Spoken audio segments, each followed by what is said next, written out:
বর্তমান দায়িত্বরত জনাব মোহাম্মদ জিয়াউল হক আমার পাশে উপস্থিত রয়েছেন। বাংলাদেশ ভূমিহীন আন্দোলন জামালপুর জেলার আহ্বায়ক জনাব মোহাম্মদ হিরো শেখ মিয়া।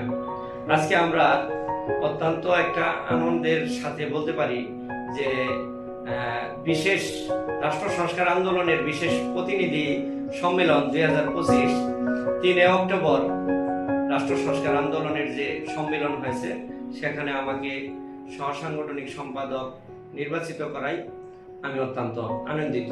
সেই পর্বে যাওয়ার আগে আমি প্রাথমিকভাবে যে রাষ্ট্র সংস্কার এবং ভূমিহীন আন্দোলন একটা ধারাবাহিকভাবে যে কি সিস্টেমে আমরা একে অপরের প্রতি যুগপৎভাবে সবগুলো আন্দোলন সংগ্রাম আমরা ইনভলভ হচ্ছি এবং আমাদের চাওয়া এবং প্রাপ্তি এগুলো বিষয়ে আমি কিছু কথা বলতে চাই।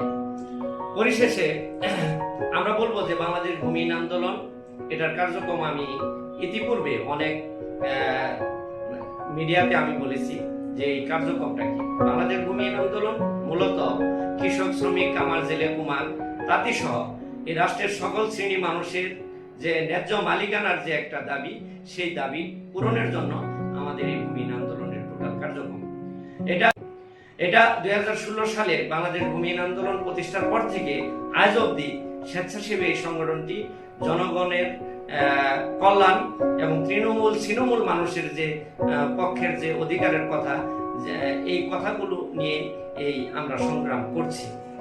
তো এখানে যখন আমরা এই সংগঠনটা করতে গিয়ে যখন আমরা দেখি যে তৃণমূল মানুষের যে জীবনযাত্রার মান তাদের যেভাবে উন্নত করার দরকার, সেটা করতে গেলে শুধু আমরা যে মৌলিক চাহিদা শিক্ষা, স্বাস্থ্য, খাদ্য, বাসস্থান এর উপর ইনভলভ থাকলে কিন্তু হচ্ছে না। তো এর বাইরে যদি আমরা দেখি বিশেষ কিছু জটিলতার কারণে আমরা এই রাষ্ট্র সংস্কার আন্দোলনটা এই দলটাকে আমাদের করতে হয়েছে। যেমন আমাদের অনেকগুলো অর্জন, যেগুলো অনেক প্রাপ্তি, যে অনেক অধিকারগুলো আমাদের প্রতিষ্ঠা করতে গেলে শুধু যুগপৎ আন্দোলন দিয়েই কিন্তু হবে না।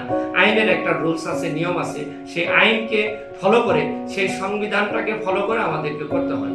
তখন এই ধরনের কিছু ক্রিটিক্যালি যে একটা স্থায়ী সমাধানের জন্য যে একটা সারা জীবনের একটা আইন যদি আমরা তৈরি করে যেতে পারি, তাহলে শোষিত, নির্যাতিত, নিপীড়িত, নিষ্পেষিত মানুষের যে অধিকার সেগুলো বাস্তবিক অর্থে পূরণ হবে।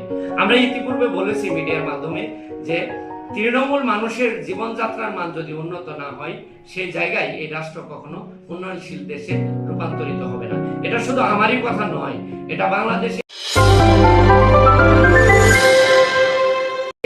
অনেক লেখক, কলামিস্ট এবং রাজনীতিবিদ এবং বিশেষজ্ঞরাই বলে গেছেন। তো সেই জায়গা থেকে আমরা যদি একটা কথা বলি যে আমাদের এই রাষ্ট্রটা স্থায়ীভাবে যে কিছু আইন আমাদের সংস্কার করার দরকার, সেই থিমটা আমাদের কিভাবে অর্জন করার দরকার, সেটা হলো স্বাধীনতার 53 বছর পর, এই স্বাধীনতার আগে এই দেশটাকে শাসন করে গেছেন আমাদের এই ব্রিটিশরা এই দেশটাকে শাসন করে গেছেন। তারা শুধু আমাদেরকে শাসনই করেন নাই, আমাদের শাসন, শোষণ, নির্যাতন, লুণ্ঠন করে গেছেন। তো স্বাধীনতার 53 বছর পর আজও সেই আইন বলবৎ হয়েছে, সেই জায়গায় আমাদের একটা প্রশ্ন, কেন স্বাধীনতার 53 বছর পর এখনো ব্রিটিশ উপনিবেশিক আইন এই বাংলাদেশে বলবৎ থাকবে? তাই আমরা চাইছি যে এই রাষ্ট্রটা একটা সংস্কার করে, এই আইনটা একটা পর্যায়ে সংস্কার করে একটা জনবান্ধব একটা সংবিধান আমরা রচনা করতে চাই। সেই জন্য আমাদের যে প্রখ্যাত আমাদের বাংলাদেশ ভূমিহীন আন্দোলনের প্রধান উপদেষ্টা, গণতন্ত্র মঞ্চের অন্যতম নেতা, সংবিধান বিশেষজ্ঞ জনাব অ্যাডভোকেট হাসনাত কায়েম এই বিষয়গুলো নিয়ে তিনি ভাবছেন এবং রাষ্ট্র সংস্কার আন্দোলন নামে একটি দল তিনি তৈরি করেছেন। সেই দলের থিমটা কি আমরা যদি লক্ষ্য করি, গণ অভ্যুত্থানের 1 বছর পর যে রাষ্ট্র সংস্কার আন্দোলনের যে প্রস্তাবিত কিছু তথ্য আমি আপনাদের ক্লিয়ার করে দিচ্ছি। আমাদের দেশের সংবিধান 300-এর উপর রাজনৈতিক দল আছে। রেজিস্ট্রেশনকৃত দল, নিবন্ধন করা দল এবং নিবন্ধন ছাড়া দল, 300-এরও বেশি দল আছে। তাদের সবগুলা দলের মুখে আমরা পাচ্ছি কি? রাষ্ট্রের সংস্কার, এই রাষ্ট্রের মেরামত। আজকে জুলাইয়ের গণ অভ্যুত্থান হয়েছিল, শুধু ছাত্র জনতা এই গণ অভ্যুত্থানে শামিল হয়নি। আমার অসহায় মেহনতি মা বোন, আমার কৃষকেরা, আমার কৃষকের সন্তানেরা এই জুলাইয়ের গণ অভ্যুত্থান ঘটিয়ে আজকে একটা স্বৈরতান্ত্রিক প্রক্রিয়াকে বিতাড়িত করে একটা একটা গণ অভ্যুত্থানের যে একটা সঠিক থিম, গণ অভ্যুত্থানের যে একটা গণ আকাঙ্ক্ষা, সেই জায়গায় আমরা বুঝতে পারছি কিনা সেটা আমাদের অবশ্যই ভাববার বিষয়। সেজন্য আমরা মনে করব যে রাষ্ট্র সংস্কার আন্দোলন হাঁটি হাঁটি পা পা করে আরো এগিয়েছে।